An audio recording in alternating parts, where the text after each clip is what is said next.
Chapter 3. An Invitation to the Future. What did he mean when he said he would give his grandfather permission to bury the body? I asked in some bewilderment.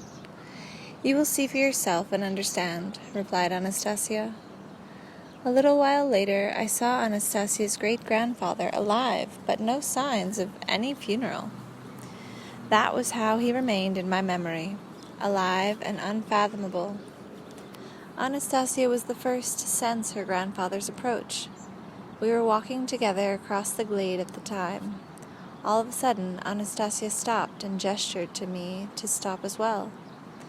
As she turned in the direction of the tallest and mightiest cedars, I followed her gaze, but saw no one. I wanted to ask her what was going on, but could not. She took my hand and gave it a squeeze in a silent plea to refrain from uttering a sound. It wasn't long before I caught sight of the figure of Anastasia's great-grandfather making his way among the majestic cedars.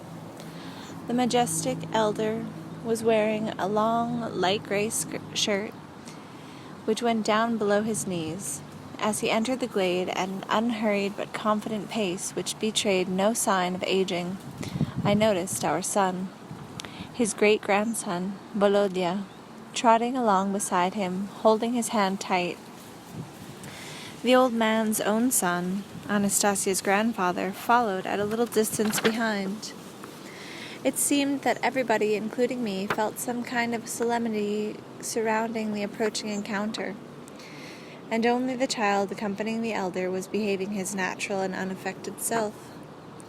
Volodya kept chatting away the whole time to his great-great-grandfather.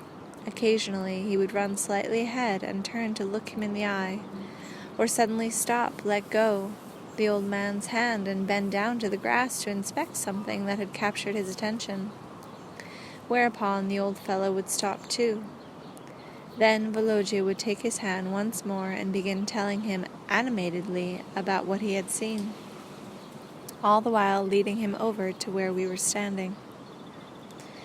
As they drew near, I couldn't help noticing that the usually severe and majestic-looking elder was sporting a faint smile. His bright face was radiant with grace, and at the same time, a degree of solemnity. Even as he stopped but a few steps from us, his gaze was still aimed somewhere off far in the distance. We were all speechless.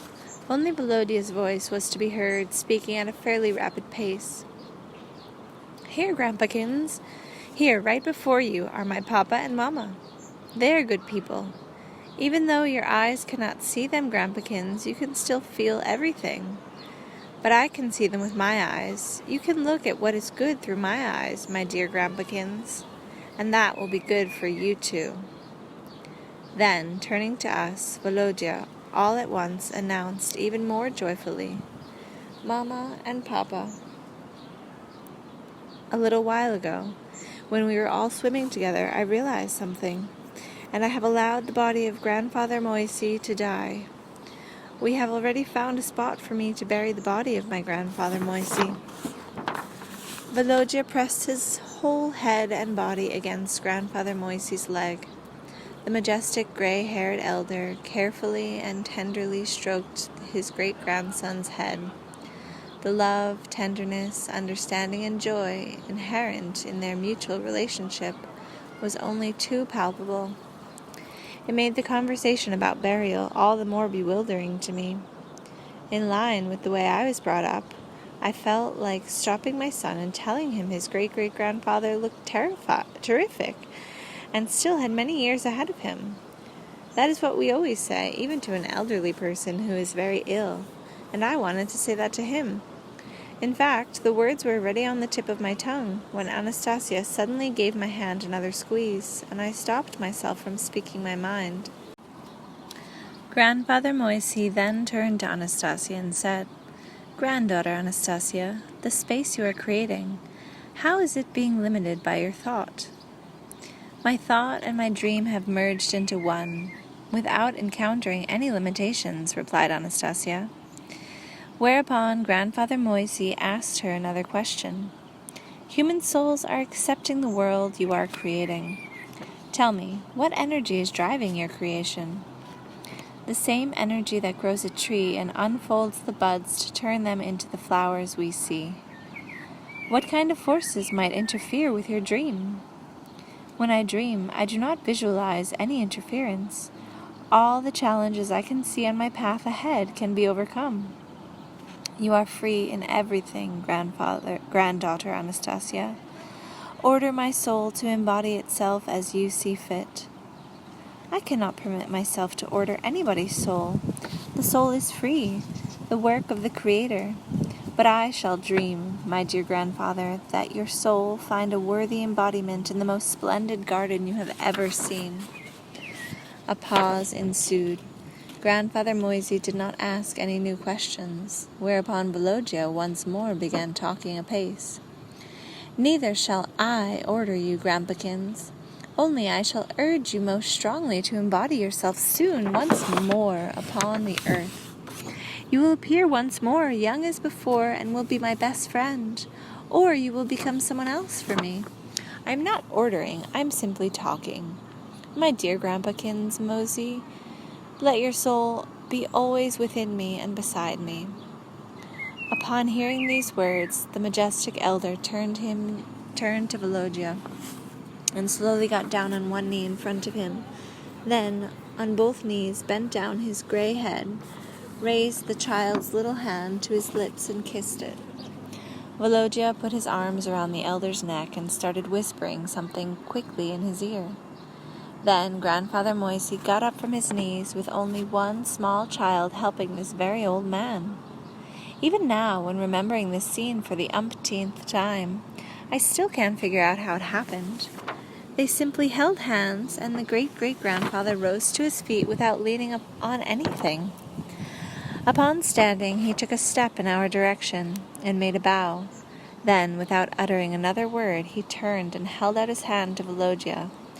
Off they walked, hand in hand, chatting away to each other.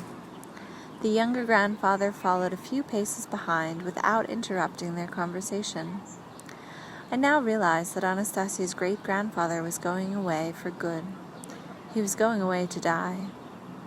I could not take my eyes off the receding figures of the child and Grandfather Moisey.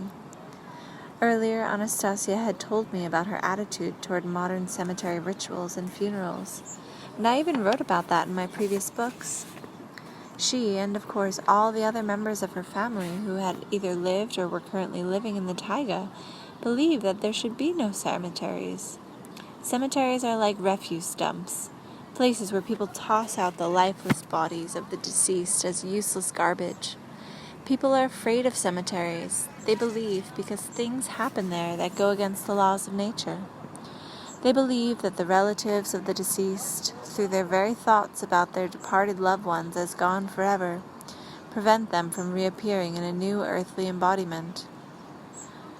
In going over in my mind the various burials I have witnessed, I'm inclined to agree. There are simply too many falsehoods involved.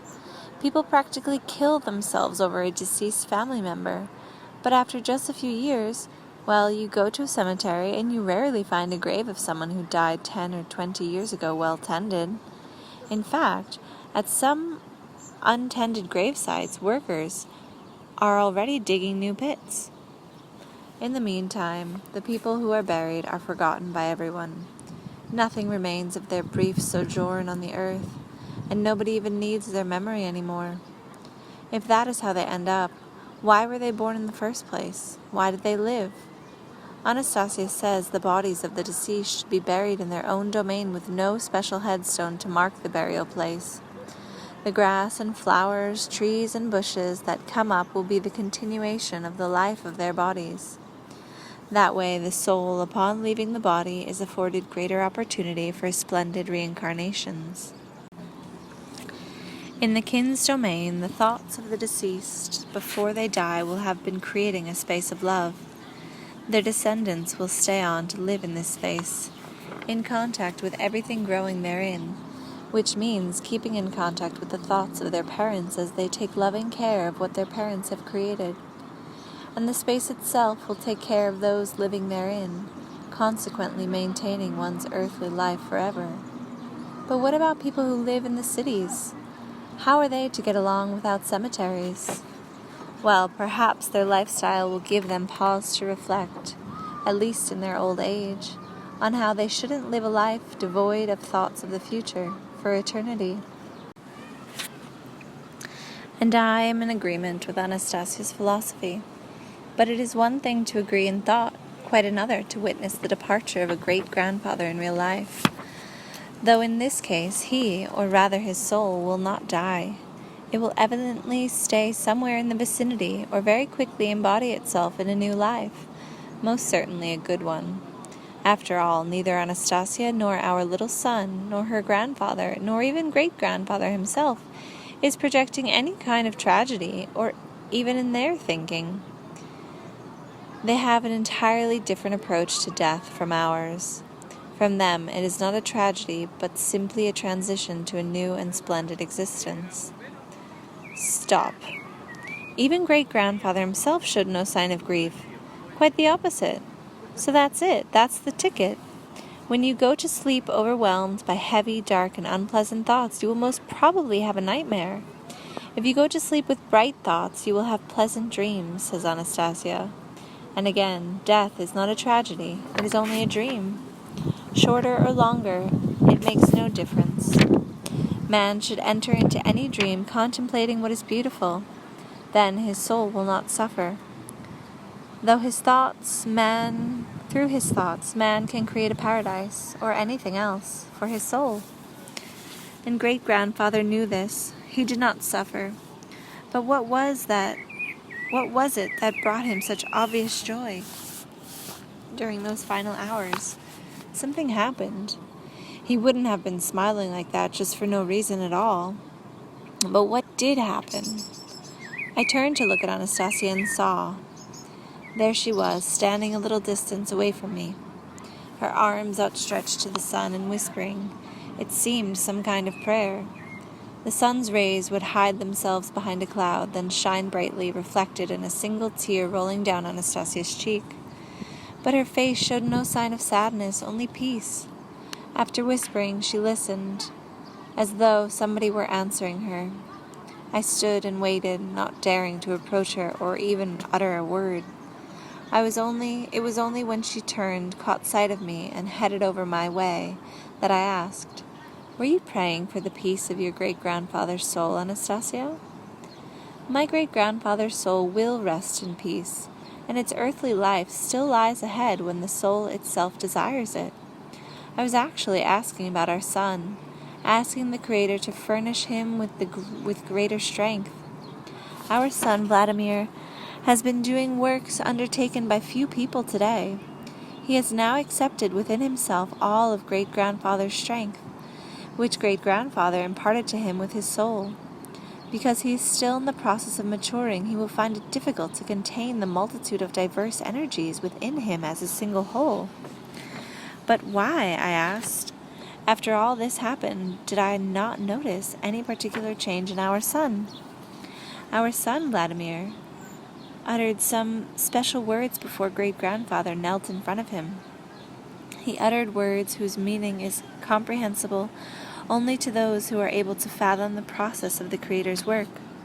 Possibly the child did not fully understand this, yet he told great-grandfather sincerely and confidently that he was capable, through his own self, of helping him and his soul stay on the earth. I was not able to say the same for myself. I do not feel that kind of strength within me. I noticed that after hearing these words, great-grandfather began simply radiating with joy. I observed. Yes, few indeed are those who have heard words like that in their grand old age. You see, great-grandfather received from the child's own lips an invitation to the future, an incarnation of the future. It looks as though they had a strong love for one another. Our son Vladimir had begged great-grandfather to keep on living when he could not go on living any longer. And great-grandfather did live. He could not refuse the child's request. But how is such a thing possible? It is very simple, but not automatically so. After all, doctors too are able to bring back people from a state of unconsciousness or oblivion. And not just doctors, but someone close to this person may call or stir them out of a faint or a state of unconsciousness, and they will live. Great-grandfather's will and his love allowed him to prolong his life at his great-great-grandson's request. Great-grandfather is the descendant of priests who did tremendous work through the centuries. Once he even stopped a huge explosion through his will, through his gaze, but it made him blind. What do you mean through his gaze? Is it possible for one's gaze to stop an explosion? It is possible if the gaze is consciously directed with confidence in man's power and unshakable will. Great-grandfather knew where the disaster was about to happen and went there. He was just a little late with his foresight, and an initial explosion did take place. But then he stood facing the source of life-threatening danger, and through his gaze was able to tame the manifestations of the dark forces already whirling through space. Just one explosion happened, and that not at full strength, and 2 others could have taken place. But if great-grandfather had flinched even for a moment, you see, Vladimir, he stopped the explosion. Only he went blind. But why are you so concerned about our son's abilities, which he has inherited from his great-great-grandfather? I thought that the abilities he had inherited from you and me were sufficient. I taught him to conceal his additional abilities so that he would not appear strange to people. I wanted our son to go out and live in the world and not stand apart from the others in his appearance. After all, there is a lot one can do without standing out from others. But something too extraordinary has happened. Who our son is now, and what his purpose in life is, that is something we must definitely try to decipher. And so, I was asking the Creator to give him the strength to remain, at least for just a little longer, a simple child. You're concerned about this now, Anastasia? But I think in many respects it is you and your method of upbringing that are at fault here. You talk a lot about the soul, about man's purpose in life. You have taught the child to read that extraordinary book about co-creation, so he's gone and formulated his own peculiar worldview. Why should a child at that age have to know about soul, about God? You see, he calls me Papa, and at the same time, he says he has a father. I realize he's calling God his father. Even I have a hard time understanding that. But you've gone and given him an information overload. It's the way you've brought him up that's to blame, Anastasia. Remember, Vladimir, how I replied to great-grandfather that I could not order anyone's soul? And our son heard what I said, and yet some power higher than I has allowed him to act otherwise. But you should not worry. I shall be able to understand what has happened, even though our son may possibly look at me now in a different light. It will not be long before his strength exceeds both of ours combined. Well, okay. Every generation should be stronger and smarter than the one before. Yes, you are right, of course, Vladimir. But there is an element of sadness when someone is stronger and more insightful than his own generation. Eh? I don't understand what kind of sadness you're talking about, Anastasia. She didn't reply, only hung her head, and her facial expression became sad. She's rarely sorrowful or sad, but this time I understood. I understood the great tragedy of this Siberian recluse, Anastasia. She is all alone, incredibly alone. Her worldview, her knowledge, her abilities are so vastly different from those of other people. And the more pronounced they are, the more tragic is her loneliness. She lives in another dimension of conscious awareness. This other dimension may be marvelous, but she is all alone there. Of course, she could come down to other people's level, but she could be like everyone else. But she has not done this. Why? Because to do that, she would have to betray herself and her principles, perhaps even betray God. And then Anastasia decided to do something amazing. She began calling others into this splendid dimension, and there have been those capable of understanding her, and I, it seems, am just beginning to understand her, to really feel. 6 years have passed, and I am only beginning just barely to understand. And she has been patiently waiting all this time, calmly explaining everything without getting angry. Perseverant, unshakable in her hope. Christ Jesus was probably the same way. Of course, he had his disciples, and people were constantly coming to hear him. But who could have been a friend to him? A friend who could finish his sentences and help him in a pinch. But not a single kindred spirit was at hand, not one. God, how do most people perceive him? As an unreachable, amorphous, feelingless being. All they can say to him is, "Give me this," or "Judge that." But if God is our Father, if he has created the world around us, then quite naturally the fundamental desires of our parent can only be for a meaningful existence for his children, along with their understanding of the essence of creation and the opportunity to co-create together with them.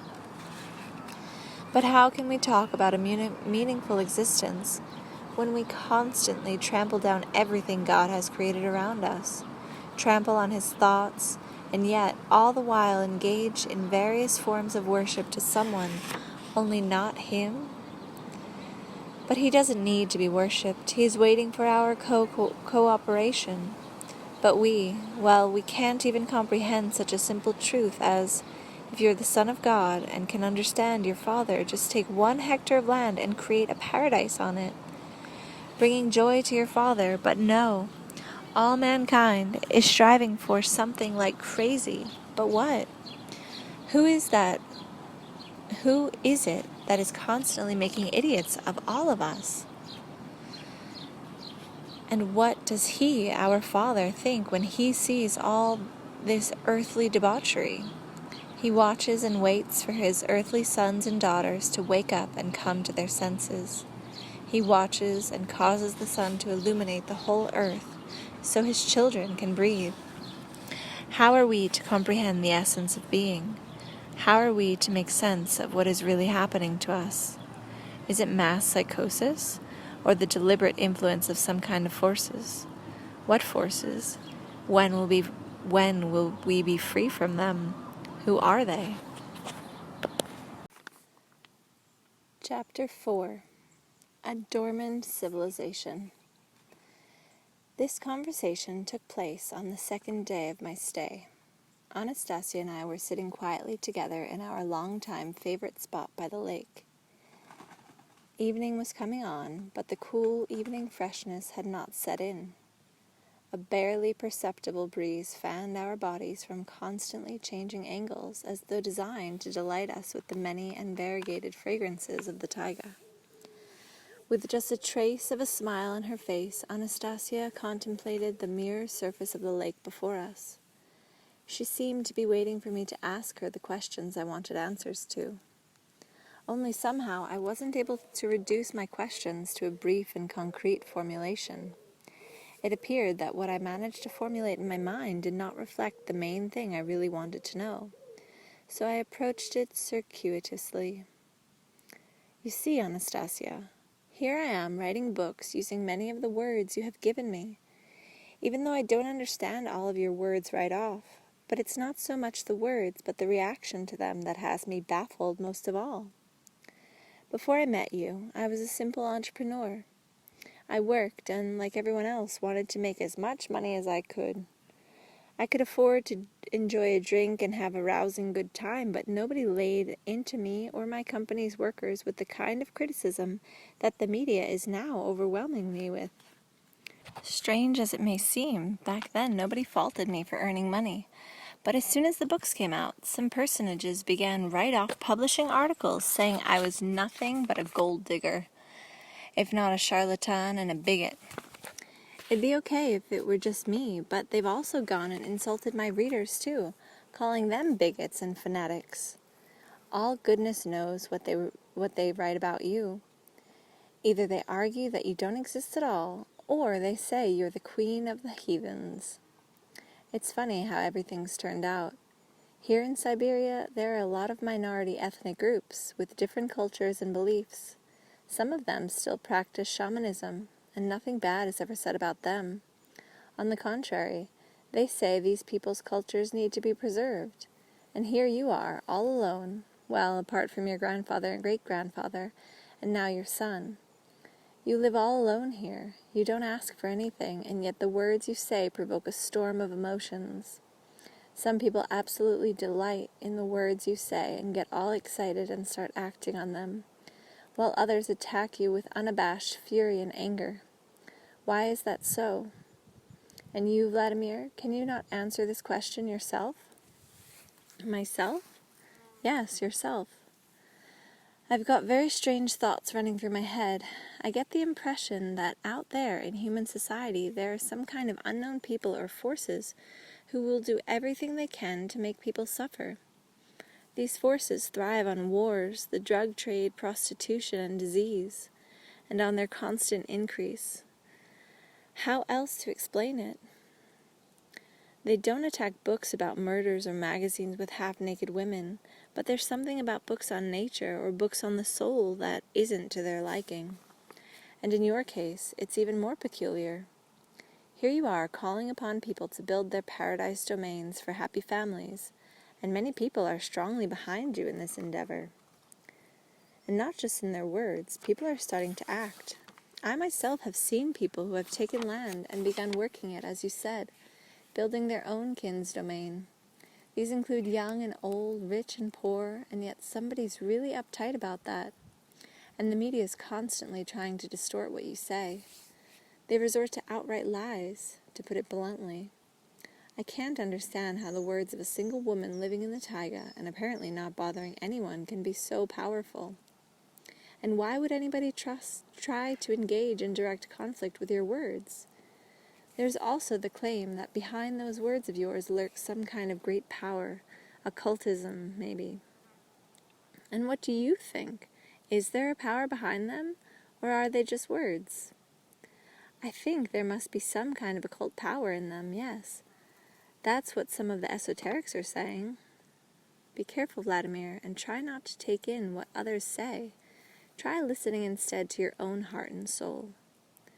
I'm trying, only I haven't got enough information. What information specifically? Well, for instance, what ethnic background are you, Anastasia? What religion are you and your relatives? Or maybe you don't have any ethnic background? I have, replied Anastasia, rising to her feet. But if I tell you now, the dark forces will rise up and scream in fright. Then they will try to come down with all their might, not just on me, but to crush you too. You will be able to withstand it once you have got beyond noticing their attempts, and give your thought over completely to the marvelous reality. But as long as you consider yourself defenseless in the face of their anger, you should withdraw your questions and forget about it until the right time. Anastasia was now standing in front of me, her arms hanging loose at her side. I gazed up at her from below and couldn't help noticing how proudly, splendidly, and unassailably she carried herself. Her tender and inquiring look was awaiting my response. I had no doubt that what she was about to say was indeed capable of provoking some kind of extraordinary reaction. I had no doubt because over the years I have known her, I have seen a feverish reaction to her words on part of many people, and for that reason I didn't doubt the possibility of danger either. But I responded, I'm not afraid, even though I'm sure it's going to come about just as you say. Maybe I'll be able to hold out myself, but then I'm not the only one. We have a son now. I don't want anything to threaten him. At this point, Volodya suddenly appeared and went over to Anastasia. He must have been quietly standing somewhere nearby and listening to our conversation without interfering. But now that the topic had turned to him, he probably felt it was time to make himself known. Volodya took Anastasia's hand in his own little hands, pressed his cheek against it, lifted up his head, and said, Mamochka Anastasia, go ahead and answer Papa's question. I can take care of myself. History need not continue to be hidden from people on my account. Yes, that is true, observed Anastasia, stroking the child's little head. You are strong, and you are getting stronger with each passing day. Then, raising her head and looking me straight in the eye, she pronounced the letters more distinctly than usual. as though introducing herself for the first time. I am a Vedrus, Vladimir. I actually felt a kind of extraordinary sensation within me from the word Anastasia pronounced. It felt like a mild electrical current was running over my whole body like a pleasant heat wave, as though imparting some kind of news to every cell of my being. And something unusual, it seemed to me, had happened in the space around me too. The word itself meant nothing to me, but for some reason I rose to my feet upon hearing it. I stood there as though trying to remember something. Once again, this time, quite joyfully, Volodya spoke up. You, Mamochka Anastasia, are a Vedrus beauty, and I too am a Vedrus. Then he looked at me with a happy grin and said, You are my papa. Just like me, you are a Vedrus, only dormant. I am talking too much again, eh, Mama? I'll go now. I've thought up something marvelous for you and Papa. Before the sun sets behind the trees, I shall create what I have thought up. And catching an affirmative nod from Anastasia, he went trippingly into the forest. I looked at Anastasia standing there in front of me and thought to myself, the Vedrus must be one of the Yugra minorities still living in the far north and Siberia. In 1994, the Khanty-Mansyk province, there was an international documentary film festival devoted to the Yugra minorities. At the request of the provincial administration, many of the festival participants were quartered aboard my ship on the Ob River. I had the opportunity to talk with them, watch the films in the competition, and travel with the filmmakers to some of the more remote Siberian settlements where shamans were still practicing their craft. I couldn't remember much about the culture and customs of these minority peoples, but I did recall feeling a tinge of sadness over the fact that these extremely small populations were dying out, and people were treating them as some kind of exotic curiosity, which would soon be disappearing completely from the face of the earth. I did not recall hearing anything from the participants at this film festival which could really be considered a major national event, about the Vedrus people. So I asked Anastasia, Have your people died out, Anastasia? Or rather, there are just a very few of them left? Where were they settled previously? Our people have not died out, Vladimir. They are dormant. Our people happily thrived on the territories now known as Russia, Ukraine, Belarus, England, Germany, France, India, China, and many other states, both large and small. Up until quite recently, only 5,000 years ago, in the real world, our people were thriving on lands from the Mediterranean and Black Sea to the farthest northern latitudes. We are Asians, Europeans, and Russians, as well as those who recently called themselves Americans, in fact, God people, all from a single Vedrus civilization. There was an age of life on our planet known as the Vedic Age. During the Vedic Age, mankind reached a level of sensitive knowledge allowing it to create energy images through collective thought, and then it underwent a transition into the new era of existence, known as the Image Age. With the help of energy images created by collective thought, mankind was afforded the opportunity of co-creating in the universe. It could have had the ability to create Earth-like life on other planets, and it would have if it had not committed any mistakes in passing through the Image Age. In the Image Age, however, which lasted for 9,000 Earth years, mistakes were repeatedly made in the co-creation either of a single image or several images simultaneously. A mistake occurred if there remained in the Earth's human society people with insufficient purity of thought, with an insufficient culture of feelings and thoughts. Such mistakes had the effect of obscuring the opportunity to create in the expanses of the universe and led mankind into occultism. The occult age of human life has lasted for 1,000 years now. It began with an intensive degradation of human consciousness. Ultimately, a degradation of consciousness had an insufficient purity of thought coupled with a knowledge and opportunity at the highest level would always lead mankind to global disaster. Now, this was repeated many times over billions of Earth years.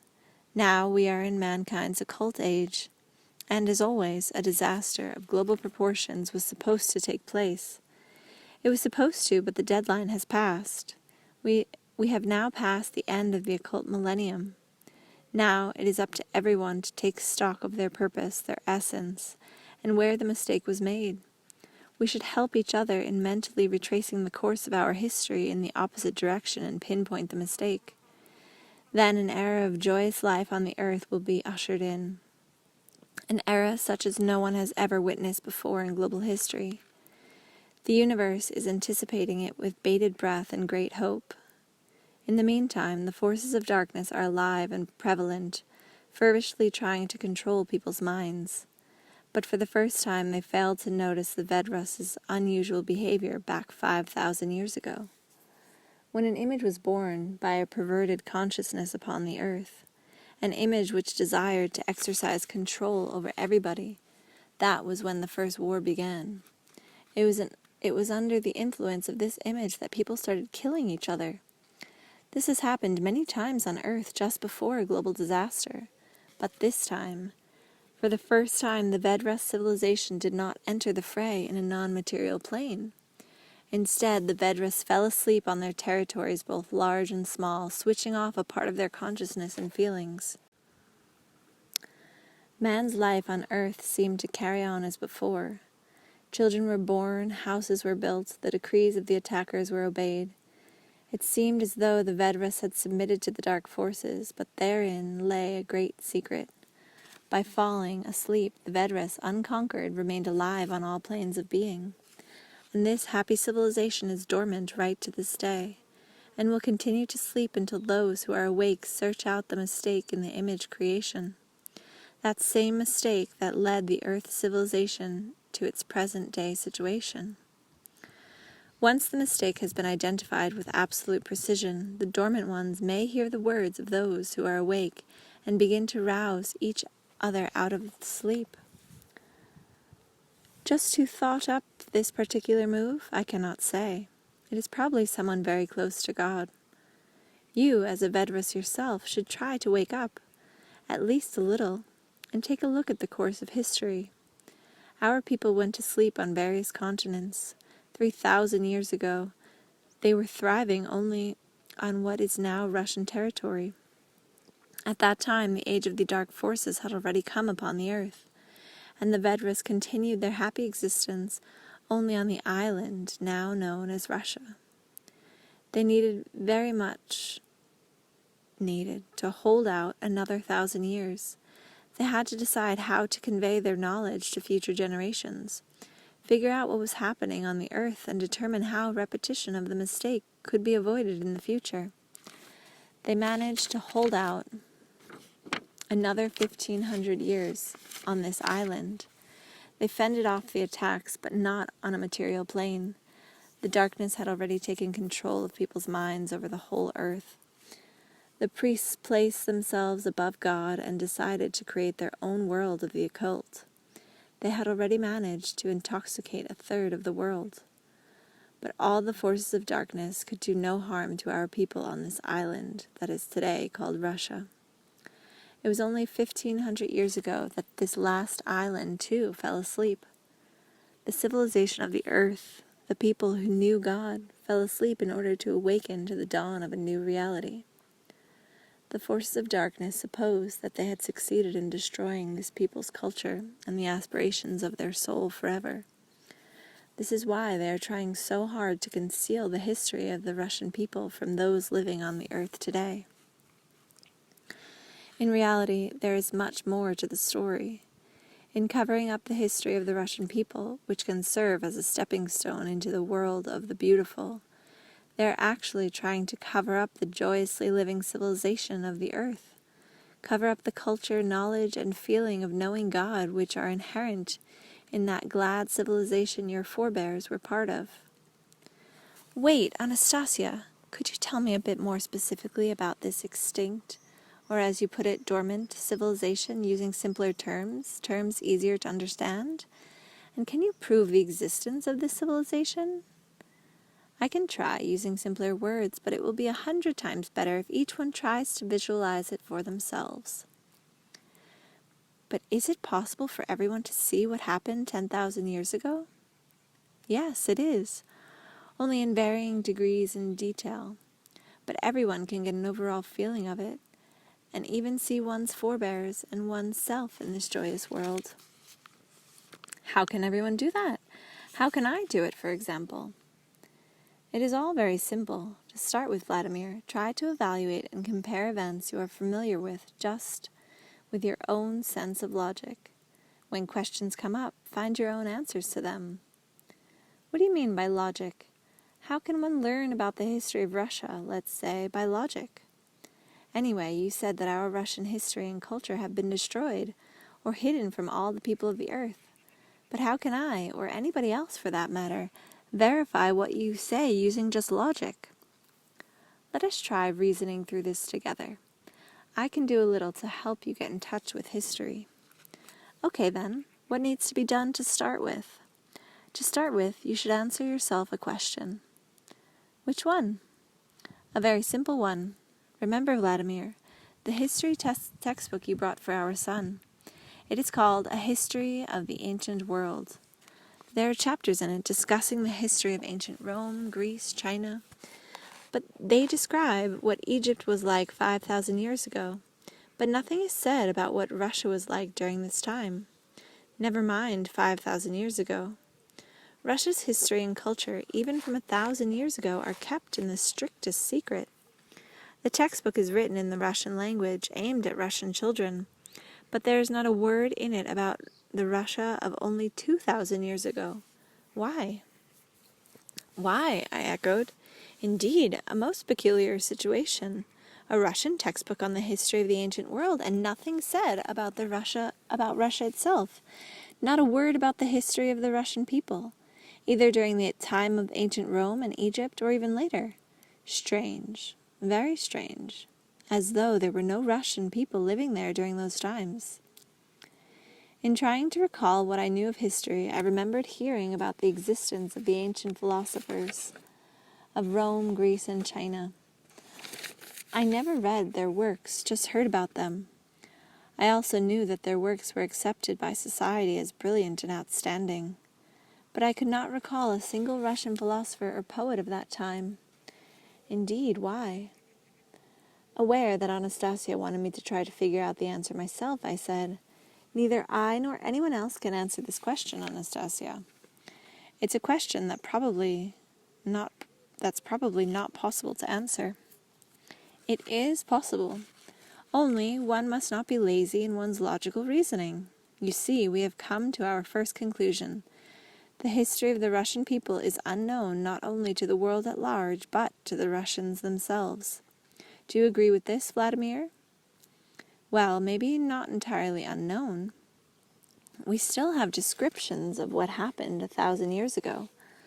The description was written under censorship with a significant distortion.